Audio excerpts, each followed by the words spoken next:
Bonjour et bienvenue dans la chaîne de Mathématiques Sciences. Aujourd'hui, je reprends et expliquer une nouvelle vidéo, vidéo donc en mathématiques pour les troisièmes, dans laquelle ici nous allons tout simplement nous intéresser au théorème de Thalès, mais cette fois-ci donc nous allons réaliser un petit exercice type brevet là-dessus.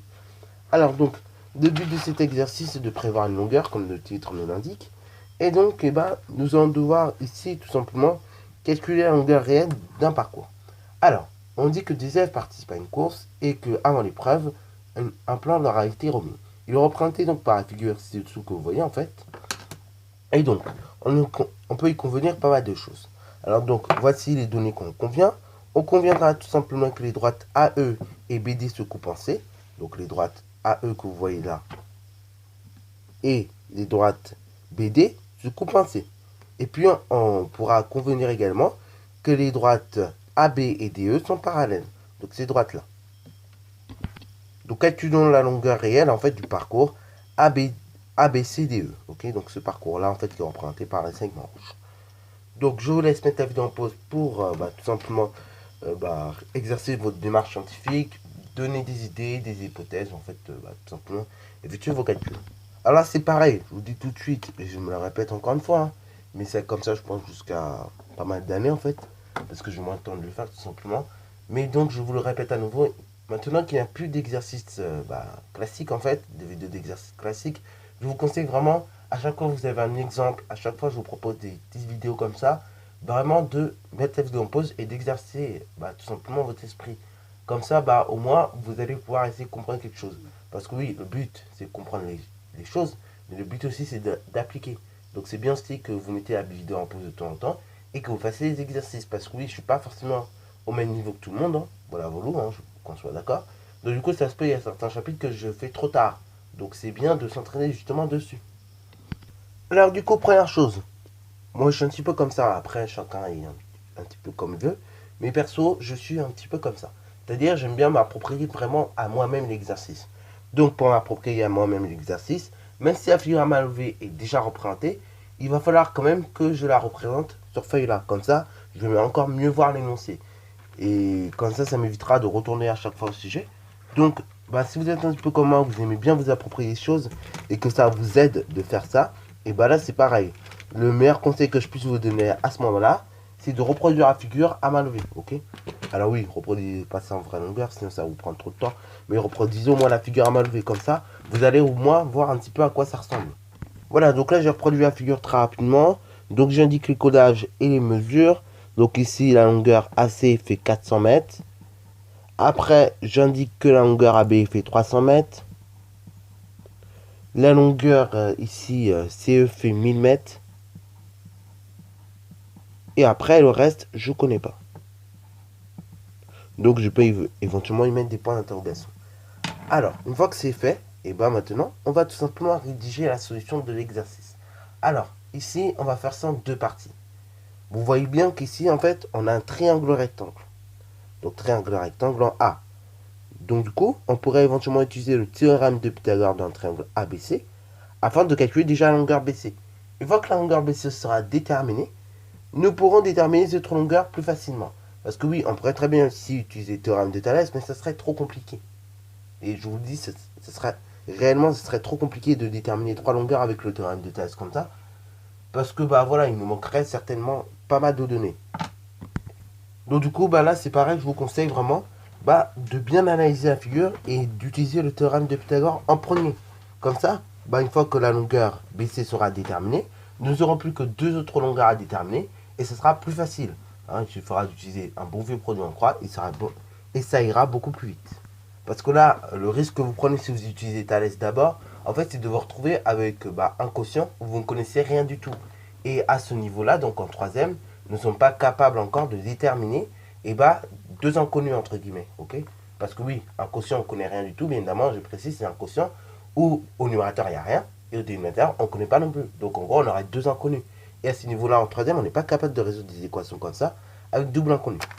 Donc c'est pour ça que je vous conseille vraiment d'utiliser Pythagore. Donc déjà, on va tout simplement dire que ABC est rectangle A.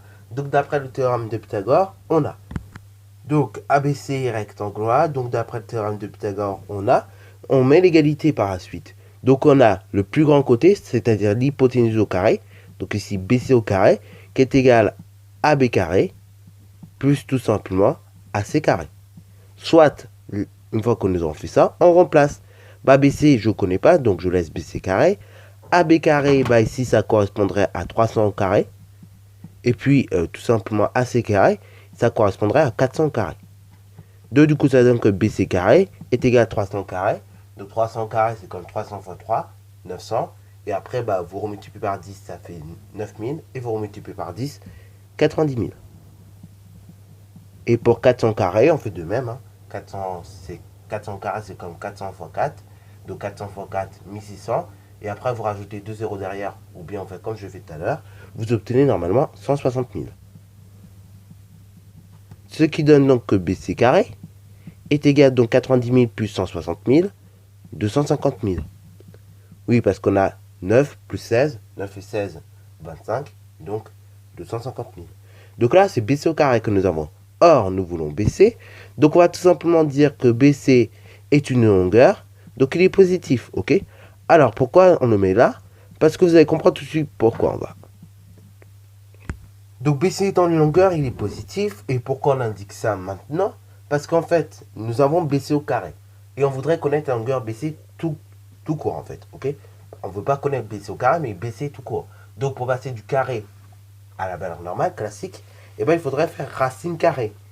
Or, bah, en fait, racine carrée, ça signifie quoi? Ça signifie qu'en gros, bah, on cherche un nombre qui multiplie par lui-même nous donne 250 000. Et le truc qu'il y a, c'est qu'il y a deux possibilités d'obtenir 250 000. C'est-à-dire vous avez la solution moins quelque chose fois moins quelque chose, donc moins par moins plus. Donc du coup, vous avez cette solution-là qui est totalement possible. Et donc du coup, on obtiendra bien 250 000. Et vous avez la solution aussi plus quelque chose fois plus quelque chose, on obtiendra aussi 250 000.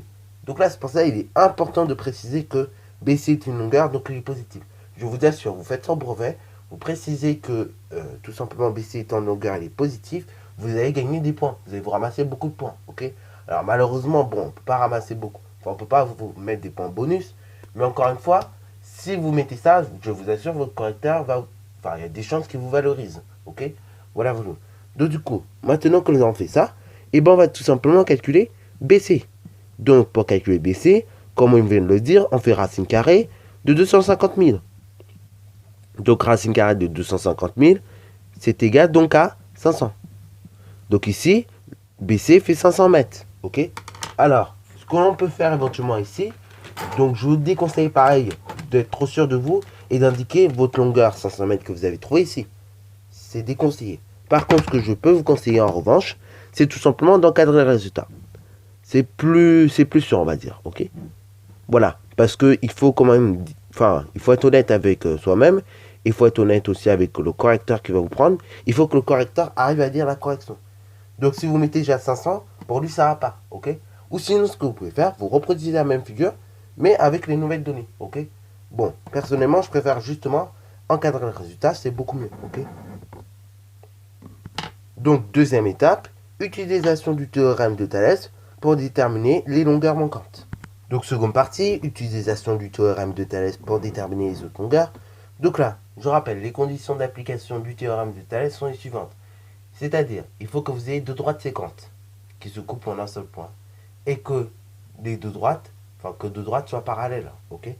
Donc, voilà, ça c'est deux conditions principales qui vous permettront d'appliquer le théorème de Thalès. Ici, dans mon cas présent, il faudrait tout simplement que vous ayez les droites AE et BD qui soient séquentes en C, et que les droites AB et DE soient parallèles. Or, tout ça, en fait, dans l'énoncé, c'est déjà marqué. Donc, tant mieux, parce que du coup, maintenant, ça nous permet d'utiliser le théorème de Thalès.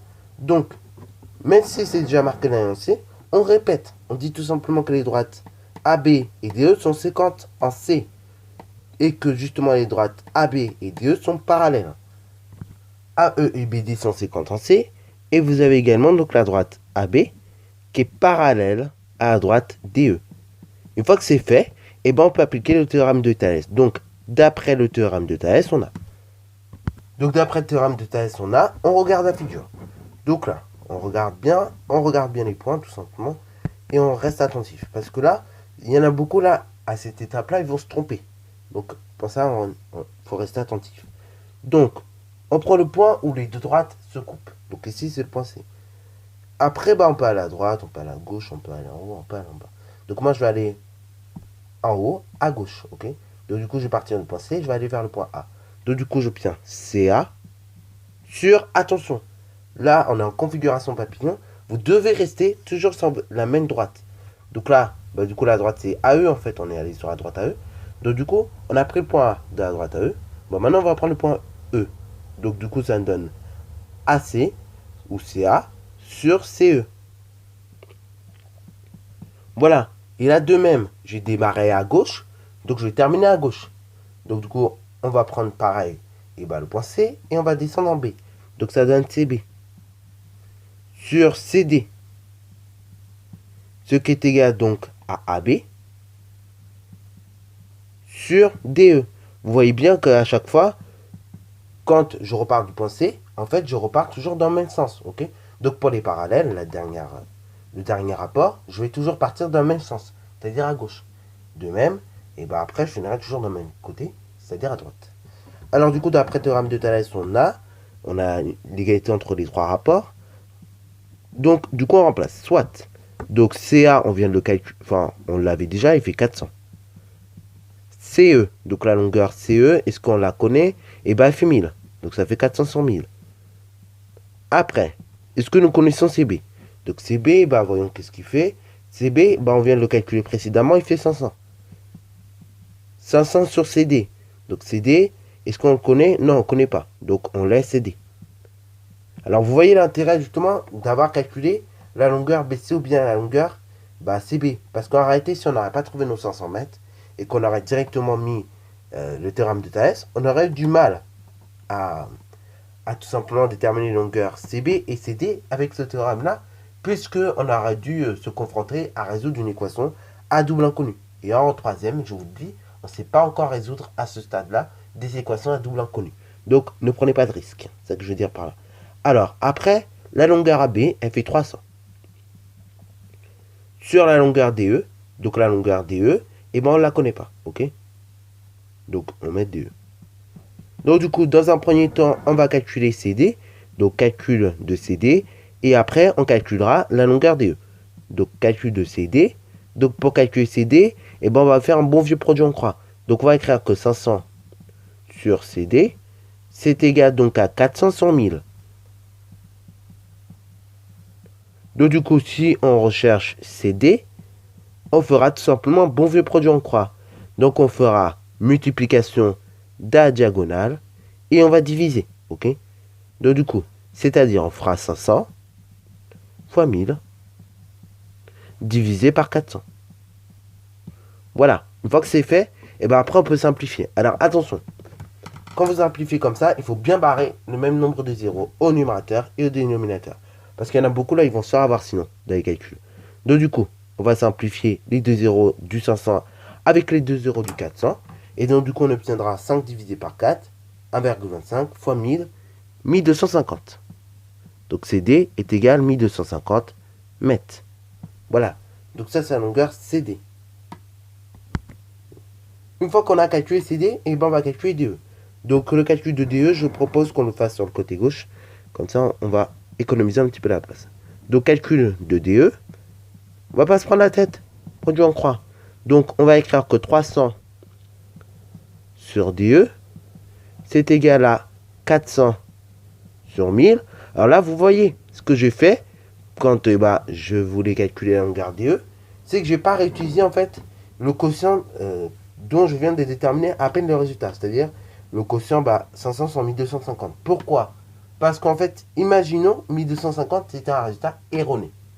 Et si je réutilise ce quotient-là, donc 500 sur 1250, mon erreur qui était là va se propager dans le calcul de DE. Donc, par mesure de prudence et par réflexe, on réutilise toujours le quotient que l'on connaît depuis le départ. Comme ça, au moins, on est sûr qu'on est bien dans le basket. Okay. Parce que, admettons, on a fait une erreur, et du coup, si on a fait une erreur ici, l'erreur va se propager. Okay. C'est comme en physique.